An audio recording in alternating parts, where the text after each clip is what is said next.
আমরা প্রায় দাদার সম্পত্তি থেকে ফুফুদেরকে বঞ্চিত করি, বাবার সম্পদ থেকে বোনদেরকে বঞ্চিত করি। হ্যাঁ, নিজের ভাই আরেক ভাইকে, আপন ভাই ভাইকে বঞ্চিত করে, জুলুম করে। এরকম দৃশ্যপট আমাদের সমাজে আছে না নাই বলেন তো?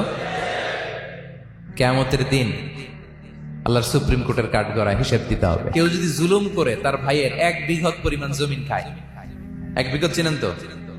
এই যে আমার এই আঙ্গুল থেকে এই আঙ্গুলটা, এটা টান টান করলে যতটুকু জায়গা, এটা বলে 1 বিঘত। শিবের আরবিতে বলে শিবের। হ্যাঁ, মান যালামা কিদা শিবের। বিষ্ণু বলেন এই 1 শিবের 1 বিঘত জমি যদি কেউ অন্যায় ভাবে জুলুম করে তার ভাইয়ের কাছ থেকে খায়, কিয়ামতের দিন তুবিকা আলাইহি 7 আরাদিন, এই 7 জমিনকে আল্লাহ তাআলা তার ঘাড়ে চাপাবে। খা এবার, খা। অন্যের জমি খাওয়ার এত শখ ছিল, এবার 7 জমিন ঘাড়ে কর। কিয়ামতের ময়দানে আপনার দেহটারে বিশাল আকৃতির করা হবে, এই 7 জমিনকে আপনার কাঁধে তুলে দেওয়া হবে। এজন্য আমরা অন্যের রাইটস, অধিকার যেন নষ্ট না করি। কিয়ামতের দিন আল্লাহর সুপ্রিম কোর্টের কাঠগড়ায় হিসেব দিতে হবে। আর এই জালিমদেরকে আল্লাহ তাআলা পছন্দ করেন না। এবং সবচেয়ে ভয়ঙ্কর ব্যাপার হচ্ছে, আপনি যখন কারোর উপর জুলুম করেন, ওই মাজলুম আর আল্লাহর মাঝখানে কোনো ফারাক থাকে না।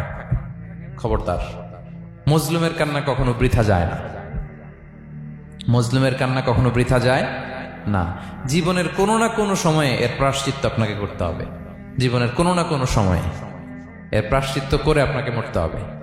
আমরা প্রায় দাদার সম্পত্তি থেকে ফুফুদেরকে বঞ্চিত করি, বাবার সম্পদ থেকে বোনদেরকে বঞ্চিত করি। হ্যাঁ, নিজের ভাই আরেক ভাইকে, আপন ভাই ভাইকে বঞ্চিত করে, জুলুম করে। এরকম দৃশ্যপট আমাদের সমাজে আছে না নাই বলেন তো?